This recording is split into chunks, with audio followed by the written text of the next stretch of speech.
Welcome everyone, and it's a real pleasure to get to introduce Dawn. We were trying to figure out when was the first time we met.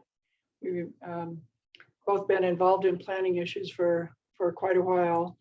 Dawn is the director of with Clarion Associates in Denver, Colorado. He's worked in many cities across the country.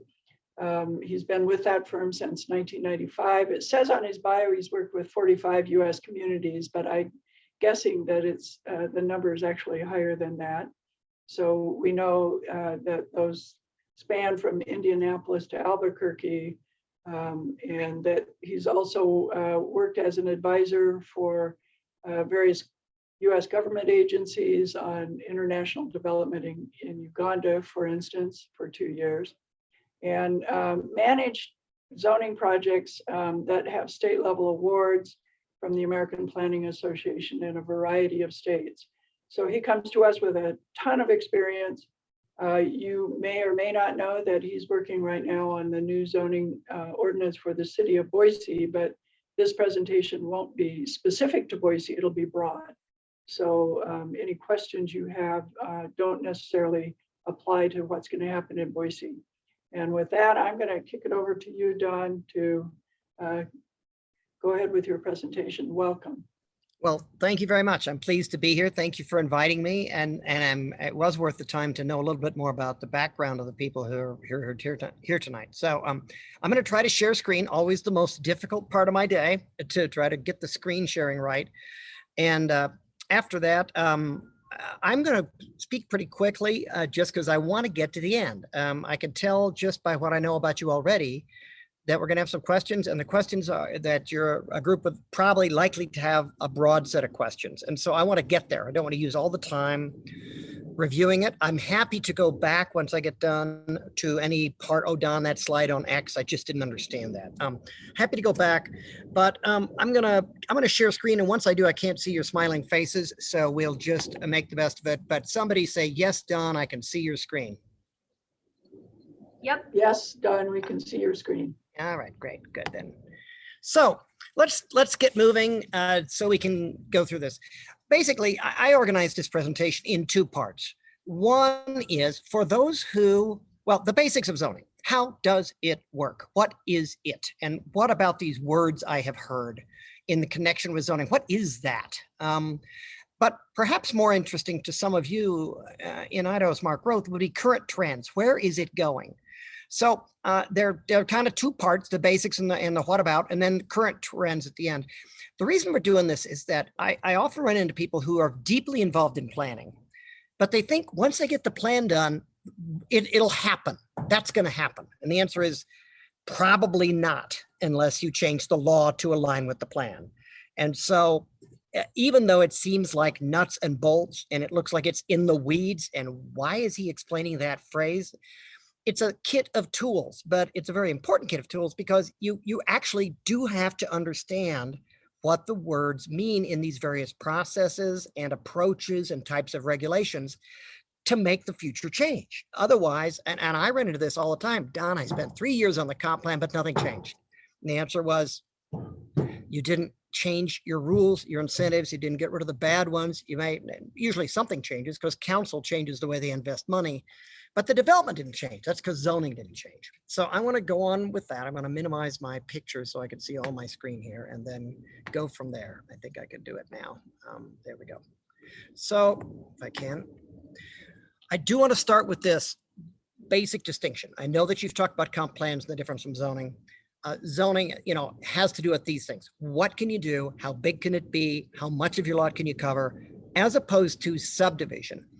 How do you divide raw land into lots or development? How do you make sure they have access? How do they get utilities? That's the basic right hand, left hand of ordinances and regulations. Interestingly, 90% of the sex appeal and interest is in zoning, but a fair chunk of how America gets built and how sprawl happens is in subdivision. It's kind of the stealth thing out there where once you've platted the lots and they're too big, or you've platted the streets and they're too big and they don't connect, you're going to have a hard time undoing that through zoning. So zoning gets the attention, and it is very important. That's what we're going to talk about tonight. But I don't want to sell subdivision short. It is fundamental to how America gets built and how it needs to get built differently and better. So once again, in my opinion, zoning, it's really important. If you do not align your laws and regulations and incentives with your plan, you have thrown away, if not the most important tool, one of the 2 or 3 most important tools you could have done. When you don't manage to do that, you kind of say, I guess you weren't that interested in changing the future because you took a look at the most powerful weapon you have and you said, let's not use that. But it's not rocket science. It's a map. Legal authority says, take your plan, look at it, and then create these places, these mapped areas in your city, dividing community into different zoning districts. Usually it's online these days, and a text, a rule book. I've shown a folder there, but it's usually online. Different rules that apply in different zone districts to different types of development, regardless of where it's located. It's a rule book and a map. And the map tells you which rules apply in which rest. It's not rocket science. A 4th grader could understand this concept. There's a map, and then there are rules about what applies in the map. Importantly, I'm going to take a pause here. When people say we need to change our zoning, you can do that in 2 different fundamental ways. You can change the map. You can take Elaine's property and change it from one designation to another, or rather the city council of Boise could. The city council of a city could change my property from zoning designation X to Y. That is usually called a rezoning. That means the new rules in the new rule book on a different chapter of the rule book will henceforth apply to my property. Or you could change the text. You could leave my property exactly as it is and allow me to build and change the rules to allow me to build 1 story higher, or to build with no parking at all, or to only make me use indigenous plants. And that would be a rule change. And yes, what I can do on my property or must do on my property just changed, but it's not called a rezoning. Now, somebody will always say in every project I've ever done, I use shyster. That's a rezoning. And the answer is no, technically that's a legislative judgment of the city. And you can call it whatever you want. We can debate it back and forth, but that is usually when you go to court and say, they have rezoned my land, the judge will listen to one side and say, no, they rewrote the rules and the rules change what you can do with your property. That's not a rezoning, which is usually used for move it from category to X, from category to X to category Y. So regardless of how you organize it, there is great flexibility in how you do it. That's why I love working in this field, because with some caveats that I'll talk about in a minute, you have great flexibility to write the rules you want to apply in your city or town or county. It's really a political deal-making effort as to what's acceptable. How many zone districts do you have? There can be a few, there can be many. How many land uses? They can be defined broadly or narrowly. Development standards. Some places have almost no landscaping standards. Others have a lot. A lot of downtowns have no parking requirements. Others do. And then review and approval procedures. And the typical way often that a zoning ordinance is organized these days is like this. Now, don't memorize this, but it says, there's boilerplate. And then we talk about places. What the zone districts tell you, what kind of places are we trying to create? How do we draw the lines on the map? And what use of property can I do in each one of these? So that's the first question that they answer. What can I do on my property? When you get down to chapter 4, it is parking, landscaping, lighting, screening, buffers, dark skies, what you want to do, low impact development. How do I need to lay it out to be good enough in this town, this city? And then finally, okay, given that I think I can do that land use, given that I know the rules for laying it out, how much parking I need, who needs to approve it? Is it staff? Is it some other body? Does it get reviewed? Does council decide it? And then definitions. The reason it's organized this way is that you can see in the red right-hand side, it answers 90% of the questions people have about how to change the future, or how to change things and how to use zoning. What can I do? How does it have to be developed and designed and built? And who needs to approve this? So I'm going to go quickly through this. I know that some of you could do this in your sleep, but I'm assuming there's maybe one person who can't. So I'll do it quickly. What is a permitted use? By right development is an anecdote for this. And it kind of means a land use and a building size that is allowed. You don't need to do a public hearing. In this zone district, a 2.5-story house setback 10 feet from every property line is allowed. There's nothing to talk about. You get to do it. But When they say by right development, if the code says I have to have 2 parking spaces, well, then I do. If it says the house can only cover 50% of the lot, then it does. It's not a free for all, but there's no judgment involved. I either check the boxes or I don't. That's a by right development permitted use. Conditional use goes by special permit use, special exception use, conditional use. We have written the code to say this could be fine. We didn't say no. We said maybe. And you're going to have a public hearing usually to determine whether it's a yes or a no on your property, given the facts of what happens and through a public process. Some cities have an administrative process where they basically put it through a closer look, but usually it goes to a public hearing. And then an accessory use is something that's incidental and subordinate: a garage, a hot tub, a shed, a patio, something that goes along with the primary uses of land, a home occupation. It's permitted because you live in the house. Can I run a web design firm in a residential district? Yeah, if I live in the house and do it out of my office. Oh, could I turn my house into a web design firm? No, it's legal because you live in the house. That's the primary use. Along with that, you can engage in accessory activities. Most codes are organized with a use table, something like this. And I'm only showing you a snippet, but you won't see this in everyone, but the majority of newer ordinances do, because it conveys so much information. You can see at the top, P is permitted, C is conditional, A is accessory. Left-hand side, big categories: residential, public, commercial, alphabetized, smaller things within them.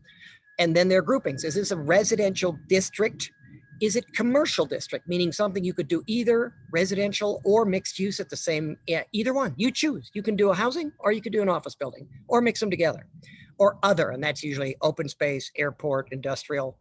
And the chart tells you in which district, whether it's a P or a C. If it's a P, you're never going to get a public hearing. That is, you check the boxes, they get to do it. That's by right development. But they got to meet the conditions in the code. It's just that it'll almost always be a staff decision. There's nothing to talk about. C means there's some judgment as to whether it fits here.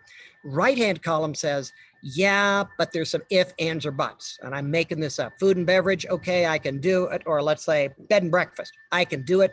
If I clicked on 522 in the right-hand column, it might say, but you can't hold weddings. You can't have any gathering more than 50 people. This was fine as logic. We don't want you turning into a marriage mill. We don't want you turning into a nighttime venue because it's a residential neighborhood. So these are the ifs, ands, or buts. Every code has them. The answer is yes, you can do this, but only this size, not after this hour of the night, not bigger than this. So that's in the right-hand column, and that's just how it's normally organized. What's a variance?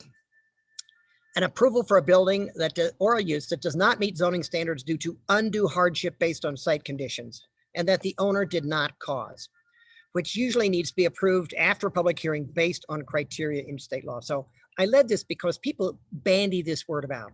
He needs a variance. Sometimes he does, but that's a technical term which is linked to Idaho law. And in most states, it says it is a right to deviate from what you could otherwise build on your property because of something unusual about the property that you did not cause. If you sold off all of your pieces of land and you're left with something too small to create a lot, and you go in and say, I need a variance for a small lot, this is all I own, many cities would say, no, you caused this problem when you sold the next to last lot and left yourself with too little land to build on. We don't give variances, and in many states, you may not give a variance for something that you caused. And that travels to the next guy you sell the property to. When he goes in and say, well, I didn't cause it, many cities would say, well, the guy you bought it from caused it. You can't make us give you permission to do something you otherwise couldn't do because of facts that you created, a hardship that you created. A base zone district is just those basic mapped areas where buildings no bigger than X or of a following form containing one of the land uses are allowed by right, meaning there's a mapped area, here's what you can do if you follow all the rules in this area, different set of rules for the next base zone district. Overlay is a second layer of zoning that doesn't match the boundaries of any base district, but it supplements and supersedes. The classic examples are a floodplain. No matter what zone district your property is in, if you're along the river and the federal government has zoned it as a floodplain, there are restrictions on what you can do to keep you from having too many people there or too many vulnerable populations there or building things that are going to either make the floods worse upstream or downstream. That's a zone. It doesn't have to be a zone district, but often it is these days because its lines don't coincide with any other base zone district's lines. And you look through it, you basically get to do what's in the base zoning district under it, except to the degree the overlay says yes or no to add a layer of protection. Airports are the same thing. Often they're noise things. Around the Denver airport, there's a whole zone there. It's a federal regulation, but you can put it in a code and say, hey, in these zone districts, you can do multifamily development, but we've got a map here that says not within the 60 LDN contour around the airport. We know that's going to be trouble. You can't do it there. So, oh, but I can. I looked at my base zone district. Yeah, you didn't look at the overlay zone district. You have to read that also. Now, as a general rule, you don't want to multiply overlays too much because they complicate codes, and I try to simplify them when I write them, but everybody has them. A development agreement is simply a side contract. There are a number of good ideas about green development, smart growth, sustainability, resilience that are sometimes difficult to get into a codified language because they don't really have to do with land use. They have to do with how you maintain and operate it over the next 10 years.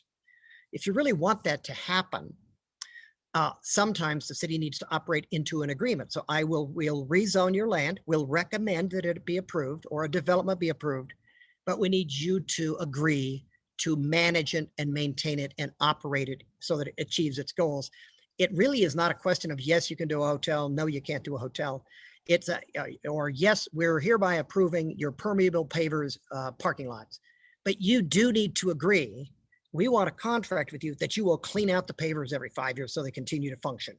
You wanted them, we want them, but we all know if they get clogged up with sand and dirt, they don't work. Now we got drainage problems, and you need we're going to contract with you. You are promising us to maintain or to build something, build sidewalks that you didn't have to, build schools that you didn't have to, or maintain things. A PUD is simply negotiated development. It's legalized spot zoning. You can, because the legislature, why can you do it? Because the legislature said you could. You can go in and cut a deal. And in most states, it's a latecomer. It happened in about the 70s to zoning. And in most states, there's very wide flexibility to cut a deal. If you get city council to agree that this is a good deal for the city, you can do it. Oh, but that's totally different than the base zone district. Yeah, that's right. The state said, yeah, they can always say no. Nobody has a right to zoning. Go home tonight and memorize that statement. Nobody has a right to have their zoning changed in any particular way or hang on to the zoning they have. That's one of the mantras here. So you can apply, you can try to cut a deal, and PUDs are deals that the city as the developer have agreed are in the city's best interests. However, I've said at the bottom, and I'll talk about this more later, they were once very popular. They turn out to be very time consuming to operate for the city and often get out of date very quickly. So all but maybe one or two of my clients around the country ever have said, could you get us out of the business of doing PUDs? They look so cool the day you do it. Why? Because you spend a year negotiating, everybody's happy. They break open a bottle of champagne and they high five each other and say, we did it. And 10 years later, the planners and the neighbors are cursing each other because that got dated so fast. And you're now spending all this time trying to work your way around something you thought was a perfect picture of the future. So it is, and I find citizens often think we should do more of this because we can cut any deal we want. And the answer is, you're going to regret this, actually. A nonconformity is something that was legal at the time it was established, but through some amendment, no longer is legal. So because the city amended the zoning ordinance, but a lot of citizens don't understand how this works. So I'm making this up. I have a commercial property and I had to have 5 parking spaces, and the city amended it and said, no, you got to have 7. I'm non-conforming basically, but I can operate indefinitely and I can sell it to a guy and he can continue to operate indefinitely. You can lease it. It is usable in its current form, basically forever. If I redevelop it, they're going to make me meet the code. If it is destroyed by flood and fire and you want to build what you had before, nope, probably not. Going to have to follow the new rules. What if I want to expand it? They're going to say, no, you're already 2 parking spaces short. We're not going to let you make it worse. Or even if you changed it in a different way. And then if I stop operating the commercial space for a year and then I come back and say, oh, I got new financing, I want to start it up again. Often cities will say, no, you abandoned that. You were short, you didn't meet our rules. You must now start meeting the rules that we have now.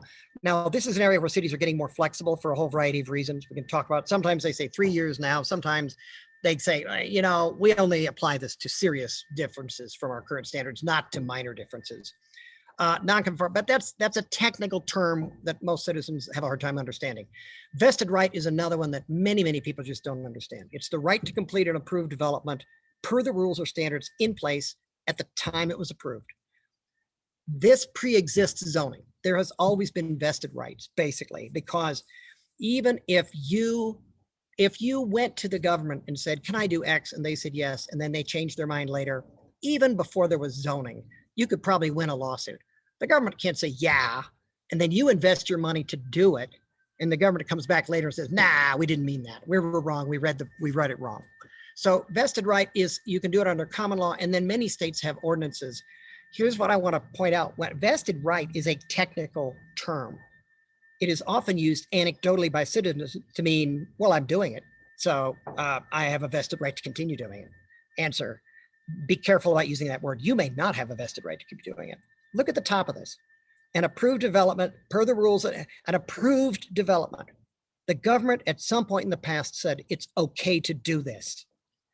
If you did something illegally, or you built something illegally and didn't apply for a permit or approval, then you never were legal. If you never were legal, you can't be vested in that illegality. That, you know, the city could decide to rezone you or give you some permission to say, hey, we're not going to enforce the law against you. But people say, well, I've always been doing it, I'm vested. Answer, not in the eyes of the law unless you meet common law or state law. And the basic principle is you were legal. There was a day on which you were legal, and then through no fault of your own, the city changed it. And now, and if you don't pass those first two tests, you're not going to be vested because of that. But the cities often have freedom to vest additional things if they want to. Guy comes in and says, I'll do X, you rezone me this way, I'll build it this way, and you promise not to change your rules for so many years. Cities usually have the power to say, yes, we are hereby affirmatively deciding to give you a vested right. We promise not to change our minds. But don't misuse the word vested right. And when somebody says, I have a vested right, say, tell me a little bit more about this vested right. I'd like to know more about what it is. 3 types of zoning decisions, just wanted to know under zoning. Legislative is when Elaine and her compatriots decide this is best for the city of Boise. We are changing the rule book, and that's what it will be when we get to the end of this process and it comes up for a vote in Boise with the new zoning ordinances. It's a citywide rule book. They were elected to do that, to make rules that apply to large categories of people or types of property. Quasi-judicial is when I go in and I want my property rezoned, or the city wants to rezone 5 lots or a small area of land. And the question is, are they applying the rules fairly in this situation? And I say quasi-judicial because it's a bit like a trial. Look, there's a judgment here about whether this is the right set of rules to apply in this area.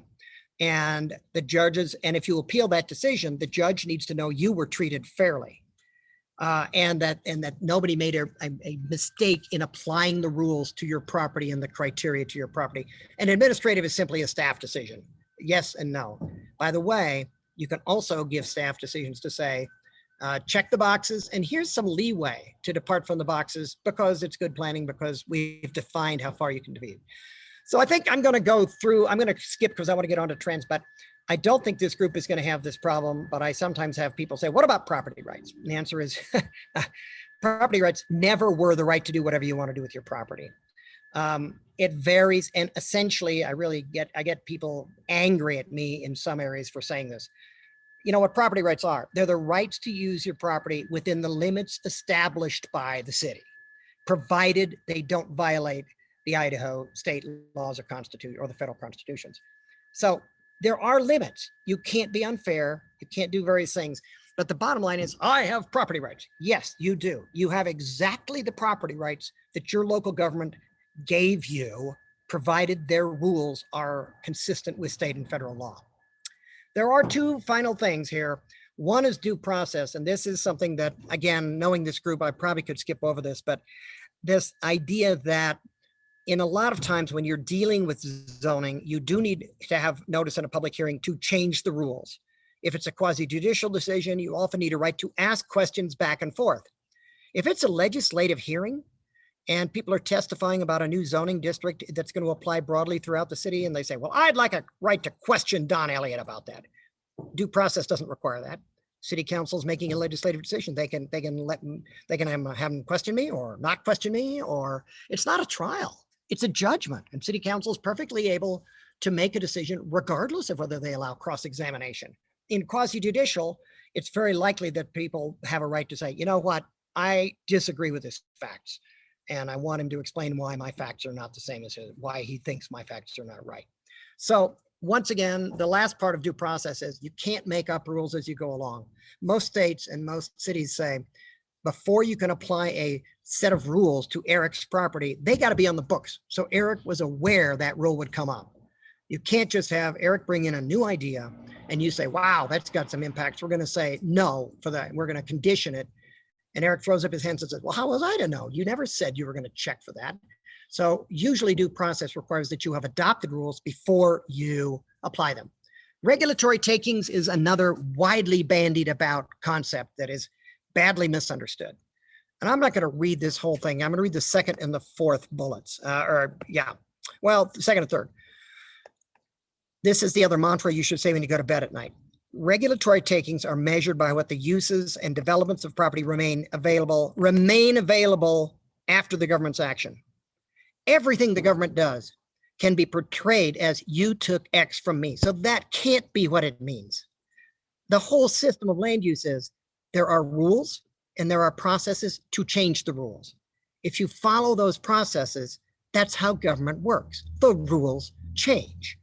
And those rules could prevent you from doing something you could do yesterday. That doesn't make it a taking. And this is widely misunderstood by citizens. When the question of a taking comes in and somebody jumps up and down and says their 10-foot setback took my right to build a building on the 10 feet they took as a setback, judge is going to yawn and say, go home.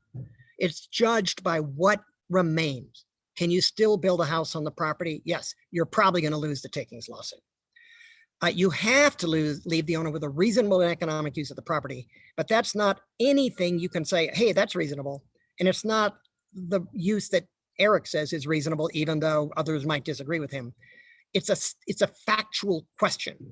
Under these rules, with this property, can this property owner have reasonable economic use of the property? And the courts presume what you did with it last year was reasonable, or you wouldn't have done it last year. So it's very hard to win a takings lawsuit. And usually, you know, when people start rattling the saber of regulatory takings, like, tell me something new and interesting, because it's 1 out of 100, and it's usually screwy facts, because the regulatory takings law says, if you're fair, if you're not picking on people and you do leave them with an economic use, the courts will uphold your zoning actions. So I'm going to go into trends quickly and just they're about one slide on each one and we can finish up. What's happening with zoning around the country? When you list the permitted uses of properties, every single code I've seen written in the past 25 years shortens the list and makes each definition of use broader. And the real reason is the market can think up your new uses faster than you can amend the zoning ordinance. What about a single room occupancy hotel or a pod hotel? What about a brew pub? We didn't even know they existed. What about a car dealer who doesn't have a car lot, like a Tesla dealer in a shopping mall? Wow, we thought car dealers had car lots. Some of them don't. Food trucks, when they operate on private property. We could go on and on. I really had a hard time choosing all these slides to show you, but again, it allows businesses to adjust more quickly to market opportunities without having to go back through a process of, oh, do they have enough parking spaces? Oh, do they have different impacts? And the reason is many uses that we used to list independently actually have minimal or similar impacts on the neighborhood. And it doesn't help to try to define them very narrowly. More mixed-use zoning districts, which, as I said earlier, means they allow non-residential development or residential development by right, meaning you don't, it's not something where you must get permission to do residential in this commercial zone. Usually it allows you to do either one. Do they have to be vertical? Both my slides are vertical, commercial, and residential. No, they do not. You could say they do, and planners like these pictures. But the truth is, most of the benefits of a mixed-use zone happen even if you had a commercial building next to a residential building, next to a commercial building, next to a residential building, because there's a growing market for those types of diverse areas. And because, frankly, many cities have zoned too little land to accommodate demands for housing and too much for non-residential uses. They were ambitious about retail sales tax. They were ambitious about non-residential property tax. So they colored a little bit too much of the map for those things. And they didn't want residential, which quote unquote doesn't pay for itself. So you have distortions, especially here in the West, where people play around and try to get zoning to solve their tax problems. And that's what's happened in a lot of these places. And many, the vast majority of new zoning ordinances are taking their commercial districts and just allowing residential to happen because it opens up new areas of land with fewer barriers to go ahead and do it. And the fundamental thing about a mixed use zoning is not that it's sexy, it's that it gives people more opportunities to live near where they work, or where their daycare is, or where their school is, or where their gym is. It doesn't matter, any of those things, even if it's in a separate building. And not everybody will choose it, but it opens up opportunities. And left with those opportunities, many people will choose something that lets them get among those things with shorter biking, riding, car trips. So it's environmentally good, but it's also, and that has, all those benefits happen regardless of whether the residential is up and the commercial is down, or whether they're side by side. More types of housing in more places. This has been a hot topic in Boise, but it's a hot topic in every code. Tiny houses, accessory dwelling units, triplexes, fourplexes, co-housing, micro units, live work. Most of this is simply, it's just all over the country. We need more housing now. Well, how do you get more housing now? If it was economic, we'd already be building it. There are many answers and there are different philosophies, but among the ways you do it are allow them to do more different types of housing. It's more important that it be good shelter for people than that it match exactly what we used to allow in this zone district. So it's, many cities are trying to decide what other types besides single family housing they're going to allow in what used to be single family housing districts. They may decide yes, they may decide no. Usually they wind up somewhere in the middle. Lower parking requirements. Yeah, because, you probably guys all know this, most studies show you have way too much. It drives up the cost of housing and other forms of development. You could use this space for a lot of places. And yes, you could repeal them all. We've had this discussion many times. We'll probably have it in Boise next Thursday. Why don't we just repeal the parking standards? Some cities do, and many cities have some parts of their city where they do. Not that many have repealed them altogether. Buffalo, New York has. But Buffalo, New York is not Boise. Buffalo is not booming. They'd love some new development. And so they haven't really felt the impacts of that. The question is, would you feel the impacts? Some cities are looking at it the other way and saying, we'd rather let the market sort this out. There is fairly good evidence that in many contexts, the market would give you the right amount of parking eventually. The banks would adjust, commuters would adjust. You would have the right amount of parking as long as we didn't let people have a free rider and park in the neighborhoods, because that's just a political problem. Nobody owns the street in front of their house, but there's political problems when people start not being to ever be able to park in front of their house. But that's an issue. That's not an issue you can necessarily solve by making people give more parking than they need. Some cities are saying what we need to do is tell you where you can't park, i.e. a permit parking system. You sort it out, Mr. Market, but you're not going to put people on the streets and have them park 2 blocks away because it's free and walk into your business. We're not going to give them a permit to do that. So the permits are for residential areas, basically to solve what is a political problem. But it's looking at it a different way and saying, you figure out the parking, but you will not put it in places that we don't want those impacts. More focus on sustainability and resilience, mixed use for shorter trips. More renewable energy use is allowed, more local food production, urban agriculture, almost every new ordinance, more connectivity, walkways, sidewalks, and connections between adjacent developments, more connections to the surrounding streets, more things about water conservation, stricter flood and wildfire protections are coming just because reasonable people can see that you don't have to believe Al Gore if you don't want to, but there are more fires and there are more floods and they're more serious and there are more storms. And a reasonable government would say, so our job is public health, safety, and welfare. We don't care about the philosophical argument. We care about the flood. We care about the fire. And so we are going to make those stricter. And then in some cases, more requirements that, for example, building materials be recycled. More administrative approvals, meaning because sending development council to approvals to councils adds time, expense, and unpredictability, reduces the amount of project budget available for higher quality or the ability to produce affordable units. Why let staff make the decisions? Answer, because they're trained to do it and they generally make good decisions if they have a good code to work with. So you do that. And because it tends to avoid, it tends to avoid small scale spats over small things. Now, once again, I want to reemphasize, every city comes out in a different place on this spectrum. But when people say, what's the trend? The trend when you rewrite your zoning is to say, could we settle on the shielding and, what are the rules for a gas station in this area?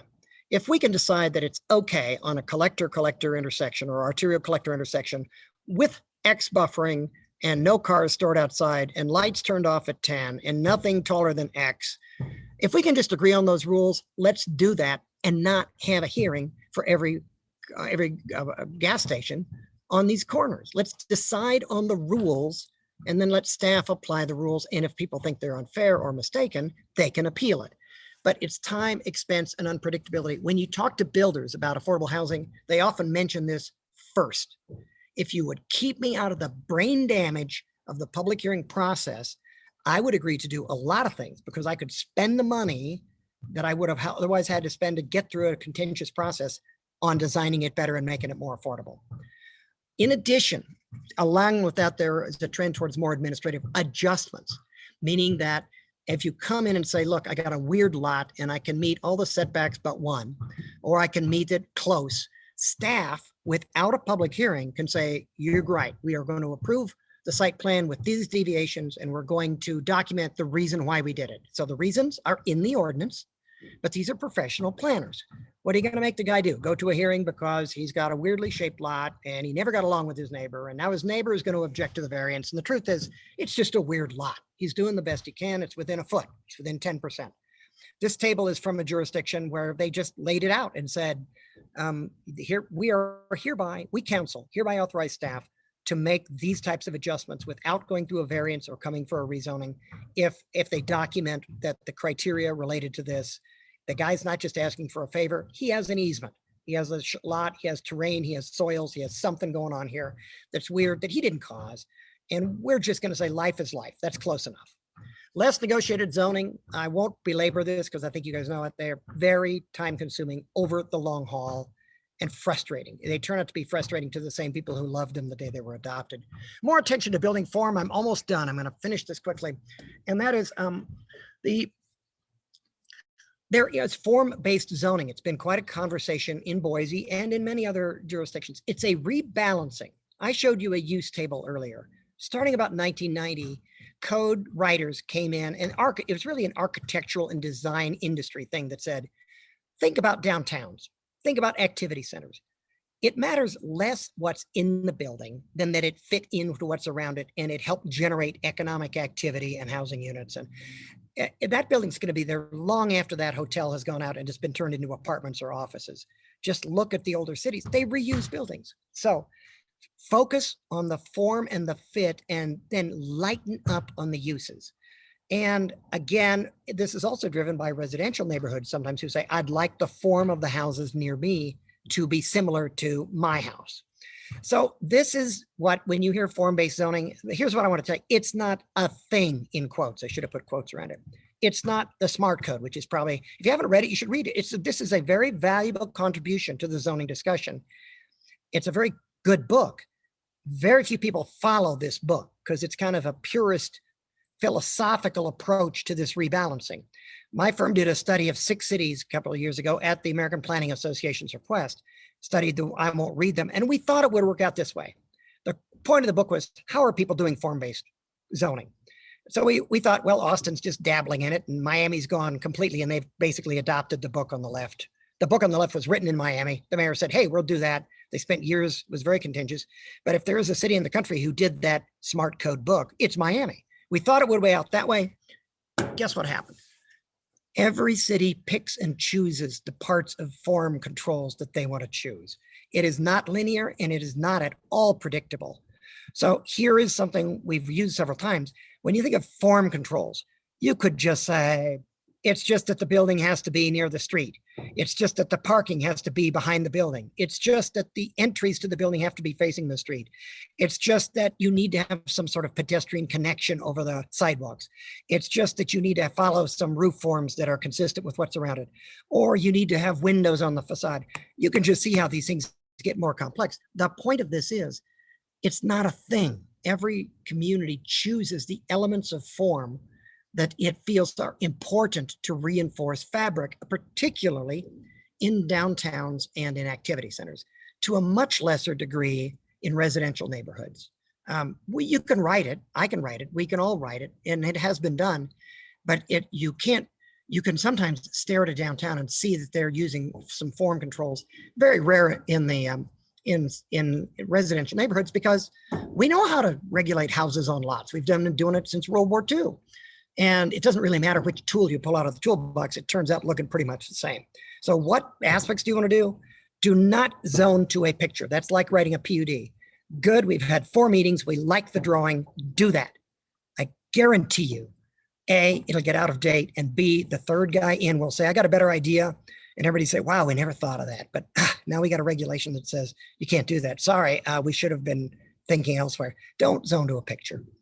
So in theory, traditional zoning pays a lot of attention to uses, fair amount to rezonings and variances and conditional uses administration, and not very much to form. Form-based zoning says flip that around. Get much more flexible on uses, but pay much more attention to building form. Here's what you don't want to do. And many communities wind up doing this without meaning to. They add a lot of complicated form controls, which makes it harder. There are more boxes to check. It is harder to get through building design review in a form-based code because they have a lot of boxes to check. And you got to keep playing around with the building until you check the boxes. Don't up that level and then fail to simplify the uses. And I could start naming them. That's a very common mistake. Now what you've done is just made your code harder. Now, if that's your governance idea, that it'd be good to make our code harder, you would be in a small minority in America. Most places have said, the reason this is valuable is that we can get better fit in form, and we will trade off the effort that we are now taking micromanaging uses and administration. We will balance this out so that this is not harder than it was before. But unfortunately, that message gets lost because adding form controls is cool and sexy, and revisiting old use controls is not. And so you kind of forget to do the second part. So the last 2 market adjustments to COVID, I figure somebody might ask this, so I just say it, we don't know. I've written this zoning practice for APA a couple of months ago. It's, we don't know. Yeah, you'd have to bet that online retailing is still going to grow and in-store retailing probably going to shrink. Office market is iffy right now. Some of that's going to go away and be converted to other uses. Drive-thrus are unpopular with planners, but I don't think they're going to go as fast as people thought you were. And then we've had these calls. Everybody will move out of the cities for fresh air and not to breathe anything that their neighbors breathe. I don't see any evidence that that's happening. Occasionally, there's a headline about that. People are leaving the cities. If you look at those headlines, it tends to be New York, Los Angeles, Chicago, cities that are wonderful cities if you absorb it. But the fact that people are leaving New York and Los Angeles does not mean they're leaving Boise. It does not mean they're leaving Denver. There are reasons you leave big, complicated, very crowded, very overcrowded cities that do not apply when you talk to the rest of the country. And then finally, more focus on equity. So we are becoming much more cognizant that these things we write that are facially neutral can have a disproportionately negative impact on households headed by a person of color, persons experiencing disabilities, women, LGBTQ, low income. I'll list them here. Anything you do that kind of drives up the cost of housing or makes it harder to operate a home business or harder to operate a business with a low barrier of entry, a nail salon, which doesn't take a lot of entry level investment.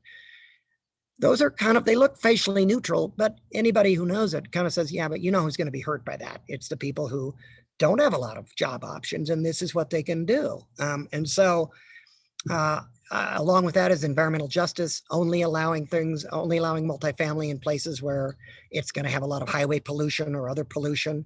And then the procedure questions, things that sound fair, but the truth is a person with limited English ability or a person without knowledge of local government would have a very hard time knowing how to participate or know what's going on or engage in the process. So those are the trends. I'm sorry, we started a little late. I almost finished on 45 minutes if we compensate for the chat up front, but I think I'll turn it over to whoever wants to moderate the questions. Great, that was fantastic. Thank you. So I'm gonna change my view back here to gallery and see everybody. Does anybody want to jump in with a question right off the bat? I didn't see any come through in the chat as Dawn was talking, but I'm not surprised because that was a lot of information. So drinking out of a fire hose is what it's usually called. No, I'm kidding. Specifically, I was really interested in the piece, the nugget that you touched on about form-based code. I know that's something that that we've heard from people that they're interested in hearing more about. So I appreciate giving us a nice cue off to continue that discussion at some point in the future. Yeah, it is. And it is a very valuable tool. But as I think my one sentence summary is, think hard about what you're trying to regulate and why you're trying to do it, because that'll separate the wheat from the chaff. That'll separate. Denver has a completely form-based code. And the good news is you don't get in endless debates over design. And the bad news is the builders will tell you there's an awful lot of boxes to check. And did you realize that you cannot check box 17 and box 27 at the same time? They can't be done together. So now you're in a conversation with the city as to, hey, I can't do 17 and 27, and no human being could. No building could do that at the same time. So I think it behooves people to think it's so graphic. The pictures are so nice and they're so communicative. I don't mean that in a negative way. They do communicate fabric, fit, and form, that it's very tempting to try to say, well, if the consultant tells us we got to regulate all these things, and that's what we'll do. And the answer is, well, what is it? Windows? Is it doors? Is it windows? Is it frontage? What is it? Let's talk about it before we try to regulate things we'll regret regulating later. So I have a question along those lines, Dawn. You started out pretty early on at the beginning of talking about how so many communities stop after the comp plan and they don't adequately align their code with the comp plan, and so then it doesn't get fulfilled. And it sounds to me like I like form-based code for a whole lot of reasons. I recognize it's not perfect. Mm-hmm. But what I wanted you to elaborate on, it sounds like form-based code has a similar, different but parallel challenge in that you said, use a form-based code, be sure to go back and fix all those other little technicalities that lived inside zoning. And would you say that that's kind of if you do a form-based code versus a conventional comp plan with a misaligned code, would you say those are kind of similar in having your form-based code not aligned with form and function and forgetting to get rid of all those other things? I think they're two different, that's close to what I think I'd say. That's pretty close. There are two different messages there. One is near the end, I said, if you're going to up your form controls, remember to simplify your uses, because that was the trade-off. That's the deal that should have been made, unless you're trying to make your government harder. And so that's one of them. The other one is simply, it's almost what you said earlier. The problem with use-based codes is that they regulate uses. Yep. The parallel problem with form-based codes is if you're not careful, they overregulate form. and that is, I sit on the Denver Planning Board, at least for one more week, and then I'm term limited. But so I see this all the time, and Denver has 138 zone districts. Aurora next door has 20. But they have 138 flavors, and within each zone district, there's a menu of building types that you can do. I personally think they've overregulated it, and I've told them that because they're struggling hard. The guy wants to build this kind of a building in this location, and it seems to make a lot of sense to us. Right. But we didn't allow that building in that height in that district. And so we have to go over into page 14 and take that building form and amend the code or squeeze it and make it awkward to use it over here. And Don's answer is you're over-regulating building form. You thought you knew, just as we thought we knew every use that could happen, but we were wrong. We thought we knew and had thought through all the building forms that could work here, but we were wrong. We were not right about that. We weren't as smart as we thought we were. So I have because I think it's a very political problem. I think we do over-regulate both types. And you hear from developers all the time, I could be more creative. I could give the city more of what it wanted if it would just simplify its code. So how do we help cities politically get there? Because I think they're afraid to do it as decision makers because there's all this other, pushback on niggly things that come forward. Well, I think it takes political leadership. And it takes examples of how other communities your size have been able to do it and are satisfied with the results. I mean, I think a lot of small and medium communities are worried because they're small and medium communities. I mean, even in Boise with Councilwoman Clegg, it's a big city. Even though you want to make everybody happy, everybody understands it's a big city. You can't make everybody happy. But in a small town, you're supposed to make everybody happy. You're supposed to make, and in a medium-sized city, you're supposed to make everybody happy. How can we do that if it doesn't come to council every time? And the answer is you can't.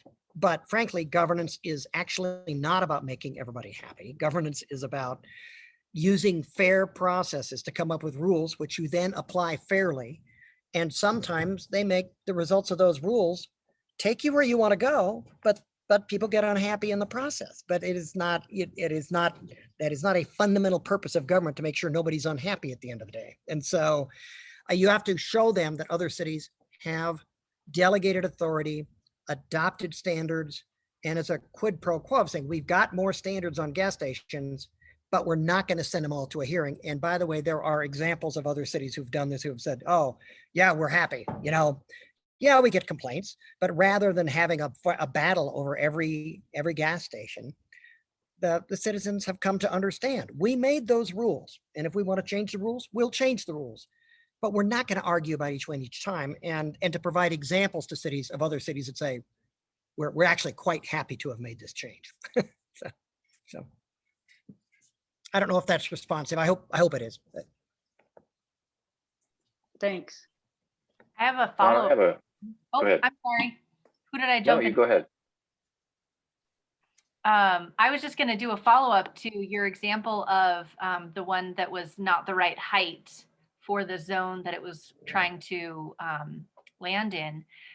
So sort of related to that, I think as a city is growing and, development is coming in, I would think height would be one of those things that would, grow over time.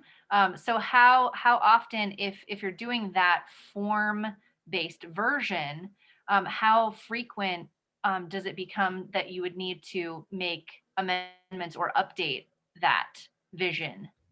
Well, the short answer is what you should be updating it when your comp plan has said that the city has grown and we're now willing to agree in our new plan that 7-story buildings are fine instead of 4-story buildings in this area. And then because that's actually how form-based stuff, you should plan. Your plan should give you guidance on how tall is too tall in this area. And then often you would change your zoning rules to match that plan. It's not, zoning was supposed to be about implementing plans. And so you don't just do it because, well, we've been doing 5 here, but the guy wants a 7-story zone because he says it'll look really good. You don't do it for that reason. So I saw some chat about offices, and then I'll get to Eric's thing. The office, the most important thing about the COVID impacts is we don't know yet. I wrote some things in the last year saying, be careful what you read during this COVID period, because people are paid to write. If you're paid to write an article that says tell me something interesting about COVID. And you say, I don't know what to write about. Office use is going away. People are fleeing the cities. All the city streets that are closed will stay closed forever, or they won't. You can write anything because you're paid to write. And the point is, wait until we see how much things revert back to normal. However, I do think I work in an office. It's very clear to us, and our office culture was very much come to work. We are a team. We work together. We talk together. We bounce ideas off each other. If you need to be gone, that's fine. But when you're not gone, be here. Very clear to us and to our employees. We're almost as productive without that. And I think a lot of corporations are realizing they are not going to be able to get everybody back. So they don't need as much office space, and that will be converted to other uses. It's pretty hard to convert some commercial properties to residential uses, but there are a lot of task forces out there trying to talk about how to do it, because we have a lot of Class C office space that is probably going to fall off the end of the wagon and either be reproduced to something else or converted to something. And the thing that's in most demand is housing. The governor of Colorado has a task force going with private sector, public sector, banks, developers. I'm sitting in on the meetings about what kind of legislation at the state level could be done to simplify the conversion of obsolete commercial and office buildings into it's just starting up. But my point is, it's a thing. There is going to be more office space on the market that doesn't, I think, find paying tenants and needs to be put to some other use.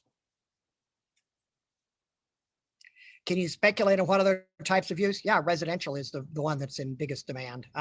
Well, we see what's happening now. It's fitness centers. It's eating, drinking at fitness centers. And I got my doubts about the market strength behind any of those things. I think people are just, thou shalt have ground floor retail. Well, what if it won't support ground floor retail? You can't make people drink more Starbucks by opening another Starbucks. And so they are converting to whatever they can right now. Some of it's gone into storage. Some of it's gone into residential. Some of it's gone into health facilities, gyms and things like that. I think it's a site-specific thing, but I'll stand by my comment that I think the office market's going to continue to be weak for those reasons, and it'd be great to be proactive and just amend your ordinance to allow other things to happen by right in those underused office buildings. Just so you know, the commercial market here in the Treasure Valley is hot. Yeah. Well, it's still hot in Denver too. And I think it could be, you're growing fast. Denver's growing fast. Everything I say has to be taken with a grain of salt. If people keep moving to Boise as fast as they are, or Bozeman, they could overwhelm these trends. They could be moving there so fast that they actually create enough market demand for these things, for office, et cetera. But I got this gut feeling that the ability to work at home is not something that the American workers are going to give up on that easily. And so I think if we moved offices 2 years ago, if we had it to do again, and I knew all of what I know now, if I was renegotiating an office lease now, I'd do it differently. I'd do it assuming that most of my employees are not going to be there most of the day. I mean, they're going to be there half time. So.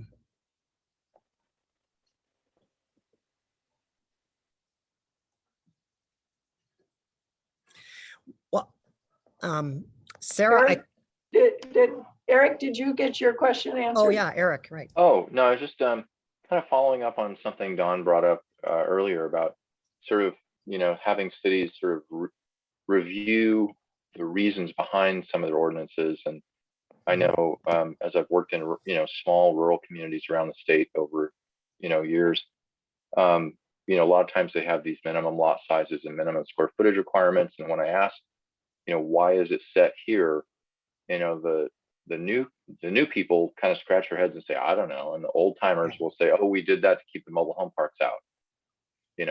So they had a purpose for that may not be serving this, the community as well now. And one of the things that I noticed several years ago, I don't know what the current status is, but in looking at occupancy standards, Boise is, I think, 5. Maybe you guys can correct me. Unrelated persons. Meridian's different. Nampa's different. Each city has its own kind of occupancy standard. And when I, in looking at, like at the RMLUI conference, the Queen City Cooperative presentation, they talked about housing cooperatives, and you have unrelated people that, because of financial constraints and housing costs, are now saying we got to pool our resources and buy a larger structure to share and have common space. And that could run into those occupancy standards. So I guess that's one of those issues that, you know, is kind of timely at this point. And then, you know, some of it kind of touches on equity, like you were saying. It's like, is there a disparate impact, you know, implication, you know, in some of those ordinances?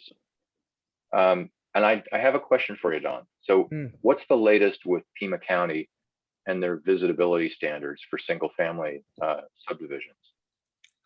I do not know the answer, Eric.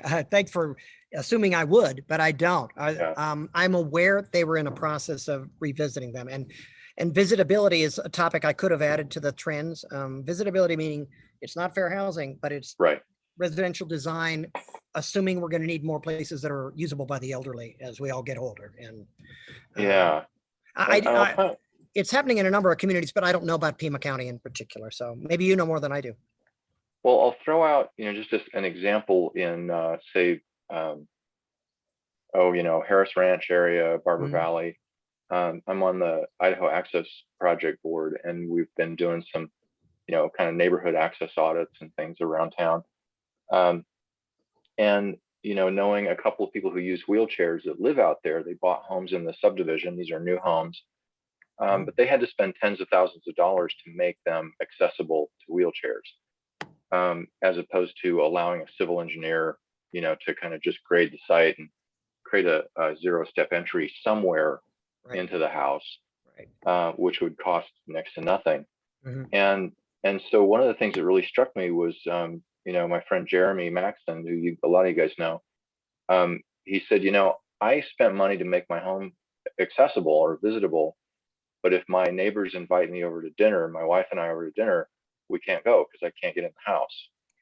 And so that's something that I think is really worth looking at and thinking about going forward, because you know, it's like Thoreau said, you know, I have 1 chair for solitude, 2 for company, and 3 for society.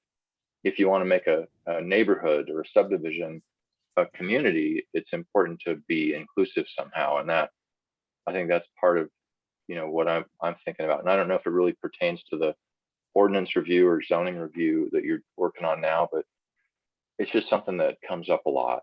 Well, it could come up. Seems to make sense, you know, I'm a senior in training, if I'm lucky, you know, and someday I'll probably have that zero-step entry. And as a firm, we have had that is a rising curve of discussion. People are asking for that more often. Often it's of the form, when you build more than X dwelling units, at least 10% or 15% of them need to be. It's not 100% of them, but you need to build more of them with zero-step entries and 36-inch wide doors, etc., than you would have otherwise, because you're building for today's market, but we're all getting older, and we know what tomorrow's market is going to be. Houses, if they're built well, they should last for a while. Thanks.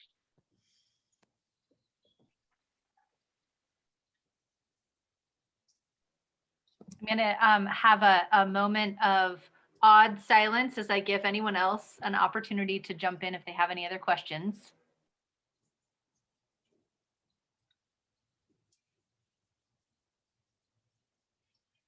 Well, Sarah, since no one else is asking a question, I am going to ask this, Don.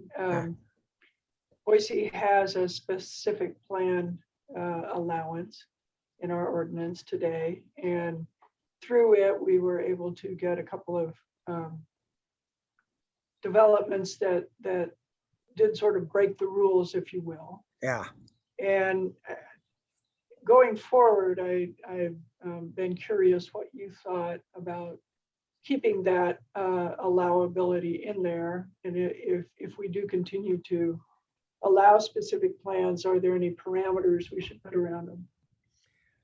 Good. Well, the short answer is, I think, to be honest, I think the 3 examples that are there now were worth doing that way. And I think no one has suggested that they don't like those.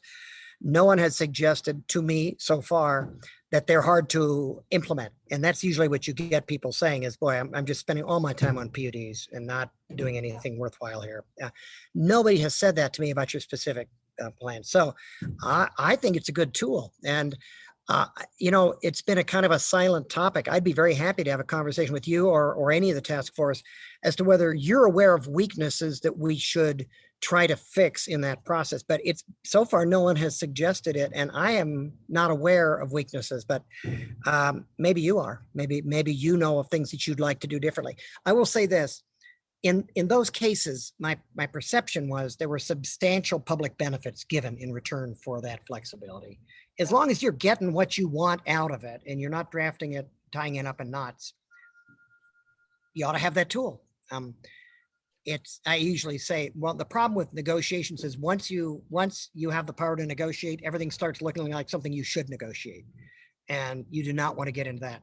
So my comments about PUDs, actually Boise's specific plan process is very unusual in that it's kind of like a macro PUD. It's being used the way PUDs were supposed to be used. Yeah. So I think it's fine. The abuses we see are when people start seeing that and saying, well, this guy can't quite fit it through the code. Why don't we write him a half a block PUD or half a block specific plan? And I'd say, stop, just stop. So. Well, that sounds good. I guess the only, in our case, probably the biggest challenge, I think, maybe not for the city, but for the developer themselves, is that despite our specific plan, ACHD is still requiring their very bureaucratic, mundane processes throughout. And so if I had it to do over again, I would probably try to negotiate with ACHD that as we approve a specific plan, they also have to approve changes in how they administer those plans as well. That's a good idea. That's an interesting thing. To be honest, I hadn't thought about, although it's kind of surprising how often ACHD comes up in discussions in Idaho County and Boise. It's a right hand, left hand, I can imagine, I don't know the history of ACHD, except I'm sure it sounded good on the day you adopted it. And now there are a lot of frustrated people. It was actually the progressive movement that I'm sure it sounds great on paper. Efficiency. I totally agree. But, lots of things sound good on paper. You just got to see how they work in practice and try to anticipate what's going to go wrong in practice. But anyway. Well, that's great to hear. Thanks. Oh, no, but I'm happy to have a further conversation about it. This is the time to fix things if they need to be fixed. So I hope that was helpful. I know that most of you are very knowledgeable. So in retrospect, I'm not sure I would have gone into as much of the weeds early on, but I hope it was helpful just in terms of the tools and how things work. I hope the trends were helpful. So. Yeah, thank you so much. I think that was a great discussion, and we maybe have like 1 more minute. Do you want to touch on the last question that came in the chat about precedent for state legislators getting heavy-handed with zoning and occupancy ordinances? Well, yes, lots of it. But the question is, what do you mean by heavy-handed? That could mean we are having, for example, in Oregon, the legislature be heavy-handed by forcing the whole state to stop doing single-family zoning. That was heavy-handed in favor of change. I am working now in Indiana and in Minnesota, where and in Virginia, where every time the community tries to be creative about housing, the legislature gets heavy-handed and says, no, you can't do that. No, you don't have the power to do that. We are here to defend the status quo. And so the short answer is, I'll probably get in trouble for saying this, but in the states I mentioned, the communities I'm working with are trying hard to solve real problems. So they get innovative, and the development community goes to the legislature and says, stop them from doing that, or powerful neighborhood groups. I guess I should say in both cases, it's been both. In some cases, the development community wants the state legislature to take that power away from local governments. And in other cases, it's been neighborhoods who don't want their local government to have that ability. So yeah, there's a lot of precedent. The question is which way. you know, I actually, in all three of the cases I'm working now, Minnesota, Indiana, and Virginia, I'm kind of working with the client very carefully to try to say, how far could we push this to be creative and solve a problem without having the legislature whack you about the side of the head next year? So. Well, thank you so much for sharing with us your time and talents this evening. We really appreciate you. And to everyone who is still on the call, remember July is an off month. We'll see you hopefully in August. I threw a link in the chat. If you are not, which I don't think any of you are, maybe Elaine is, Next 20 Champions, we would love to have you join our Next 20 campaign. We are looking for, our goal is 85 members to contribute $20 a month to help us build a foundation for continuing the discussion of smart growth as our state continues to change and grow. And part of our member funding is what funds this program. So thank you to everyone who has supported us in the past. And if you haven't ever, we would love to have you join us. And thanks again, John, for your time and everyone who joined us tonight. Well, thank you. Thank you for inviting me. Hope it was helpful. Bye-bye.